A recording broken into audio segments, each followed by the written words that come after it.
मंगल भवन अमंगलहारी, द्रवहु सुदशरथ अजिर बिहारी। जय सिया राम जय जय सिया राम, जय सिया राम जय जय सिया राम। जैसे किसी उत्तम कुल वाली साधु स्वभाव की समझदार और मन वचन कर्म से पति को ही देवता मानने वाली पतिव्रता स्त्री को भाग्यवश पति को छोड़कर पति से अलग रहना पड़े, उस समय उसके हृदय में जैसे भयानक संताप होता है, वैसे ही मंत्री के हृदय में हो रहा है।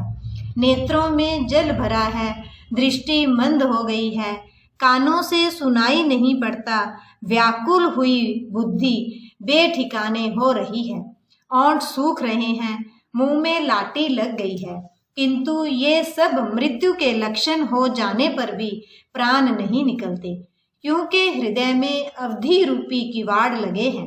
अर्थात 14 वर्ष बीत जाने पर भगवान फिर मिलेंगे, यही आशा रुकावट डाल रही है। सुमंत्र जी के मुख का रंग बदल गया है, जो देखा नहीं जाता।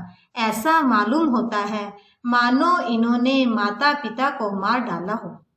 उनके मन में राम वियोग रूपी हानि की महान ग्लानि, महान पीड़ा छा रही है, जैसे कोई पापी मनुष्य नरक को जाता हुआ रास्ते में सोच कर रहा हो। मुंह से वचन नहीं निकलते, हृदय में पछताते हैं कि मैं अयोध्या में जाकर क्या देखूंगा।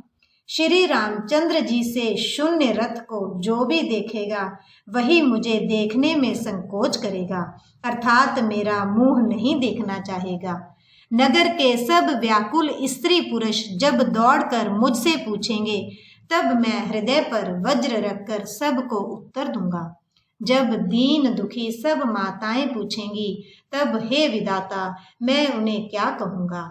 जब लक्ष्मण जी की माता मुझसे पूछेंगी, तब मैं उन्हें कौन सा सुखदायी संदेशा कहूँगा।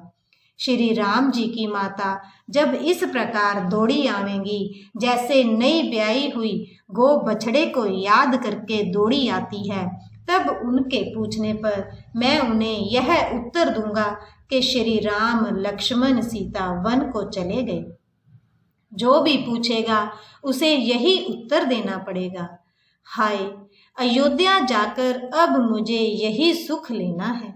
जब दुख से दीन महाराज जिनका जीवन श्री रघुनाथ जी के दर्शन के ही अधीन है मुझसे पूछेंगे, तब मैं कौन सा मुंह लेकर उन्हें उत्तर दूंगा कि मैं राजकुमारों को कुशल पूर्वक पहुंचा आया हूँ।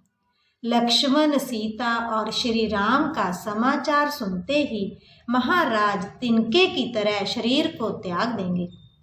प्रियतम श्री राम जी रूपी जल के बिछुड़ते ही मेरा हृदय कीचड़ की तरह फट नहीं गया। इससे मैं जानता हूँ कि विधाता ने मुझे यह यातना शरीर ही दिया है, जो पापी जीवों को नरक भोगने के लिए मिलता है। सुमंत्र इस प्रकार मार्ग में पछतावा कर रहे थे, इतने में ही रथ तुरंत तमसा नदी के तट पर आ पहुंचा।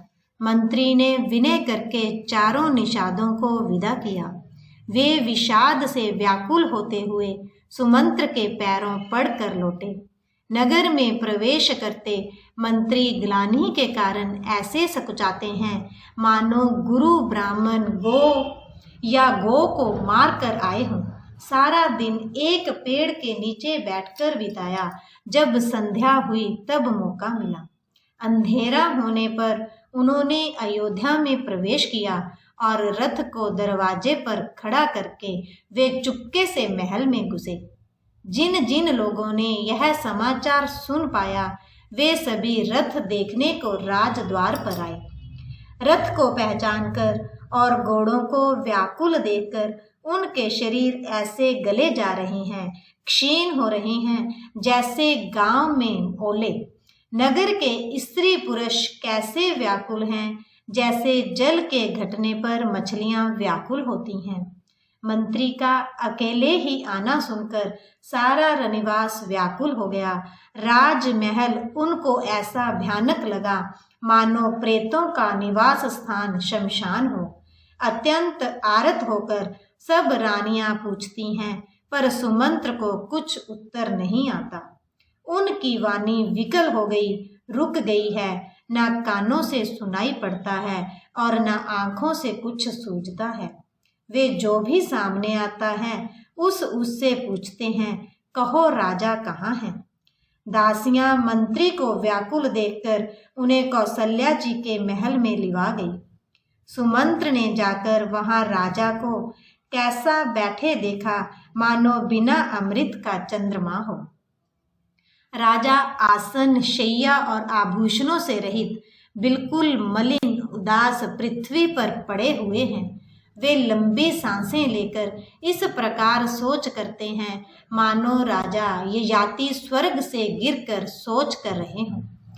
राजा क्षण क्षण में सोच से छाती भर लेते हैं। ऐसी विकल दशा है मानो गीधराज जटायु का भाई संपाति पंखों के जल जाने पर गिर पड़ा हो। राजा बार बार राम राम, हा स्नेही, हा प्यारे, हा राम कहते हैं, फिर हा राम, हा लक्ष्मण, हा जानकी ऐसा कहने लगते हैं।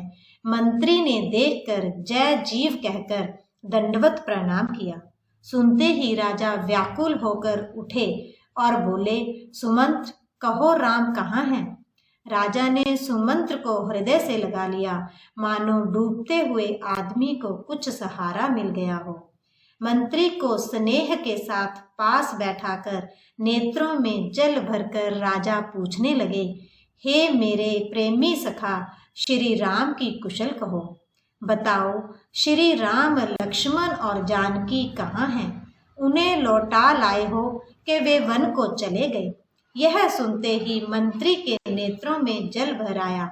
शोक से व्याकुल होकर राजा फिर पूछने लगे, सीता, राम और लक्ष्मण का संदेशा तो कहो।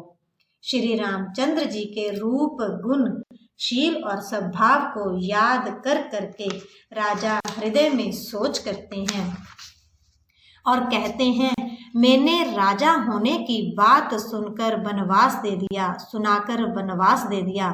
यह सुनकर भी जिस राम के मन में हर्ष और विषाद नहीं हुआ, ऐसे पुत्र के बिछुड़ने पर भी मेरे प्राण नहीं गए, तब मेरे समान बड़ा पापी कौन होगा। हे सखा, श्री राम, जानकी और लक्ष्मण जहाँ हैं मुझे भी वहीं पहुँचा दो, नहीं तो मैं सत्य भाव से कहता हूँ कि मेरे प्राण अब चलना ही चाहते हैं। मेरे प्रभु राम, जय जय राम, मेरे मन बस जाओ सीताराम।